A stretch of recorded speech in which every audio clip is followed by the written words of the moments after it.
காரசாரமான கருவாட்டு தொக்கு எப்படி சுவையாக பண்ணுறதுன்னு வாங்க பார்க்கலாம். கருவாடு சமைக்கணுன்னாலே எங்கள் வீட்டில் எல்லோரும் மூக்கை மூடிக்குவாங்கங்க.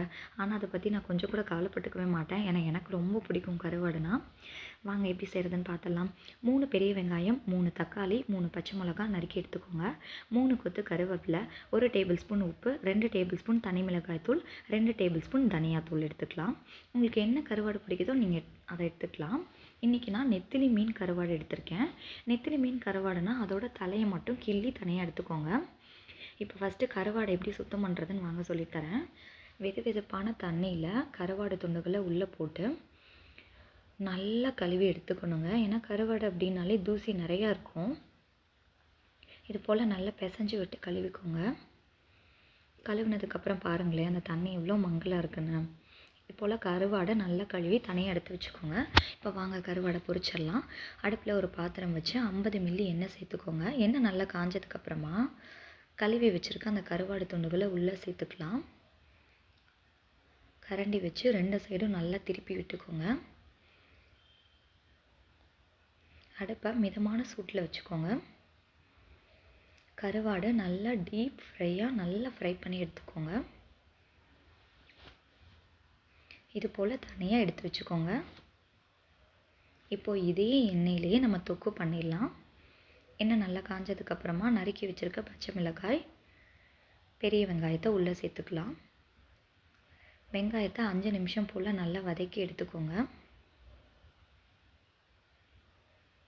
வெங்காயம் நல்லா வதங்கினதுக்கப்புறமா கருவேப்பிலை சேர்த்துக்கலாம். எண்ணெயிலே கருவேப்பிலை சேர்த்துட்டோம் அப்படின்னா அந்த ஃப்ளேவர் தெரியாது. இது போல் வெங்காயம் வதங்கினதுக்கப்புறம் கருவேப்பிலை சேர்க்குறோம் அப்படின்னா அந்த ஃப்ளேவர் நல்லா சூப்பராக இருக்கும். இப்போ நறுக்கி வச்சுருக்க தக்காளியும் உள்ளே சேர்த்து கிளறி விட்டுக்கோங்க. இப்போது உப்பு 1 டேபிள் ஸ்பூன், தனி மிளகாய் தூள் 2 டேபிள் ஸ்பூன், தனியாத்தூள் 2 டேபிள் ஸ்பூன் இதெல்லாம் சேர்த்து கரண்டி வச்சு நல்லா கிளறி விட்டுக்கோங்க. தொக்கு அப்படின்னாலே எண்ணெய் நல்லா பிரிஞ்சு வரணுங்க, தண்ணி சேர்க்க வேண்டாம். வெங்காயம் தக்காளி நல்லா வதங்கி எண்ணெய் நல்லா தனியாக பிரிஞ்சு வரணுங்க. அடுப்பை மிதமான சூட்டில் வச்சு 10 நிமிஷம் இல்லை 1/4 மணி நேரம் போல் நல்லா வதக்கி எடுத்துக்கோங்க. இன்னும் நல்லா வதங்கணும்.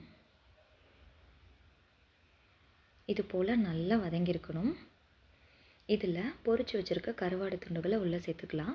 கருவாடை சேர்த்த உடனே அடுப்பை ஆஃப் பண்ணிவிடுங்க. அப்போ தான் நம்ம கருவாடு தொக்கு சாப்பிடும்போது கருவாடை அந்த முறுமுறுப்போடையே சூப்பராக இருக்கும். சுவையான கருவாட்டு தொக்கு ரெடிங்க. இந்த வீடியோ பிடிச்சிருந்துச்சுன்னா மறக்காமல் ஒரு லைக் பண்ணிக்கோங்க. நீங்களும் மறக்காமல் ட்ரை பண்ணி பாருங்கள். எப்படி இருக்குன்னு கமெண்ட்டில் சொல்லுங்கள். ஃபஸ்ட் டைம் நம்ம சேனலை பார்க்குறீங்கன்னா ஒரு சப்ஸ்கிரைப் பண்ணிக்கோங்க.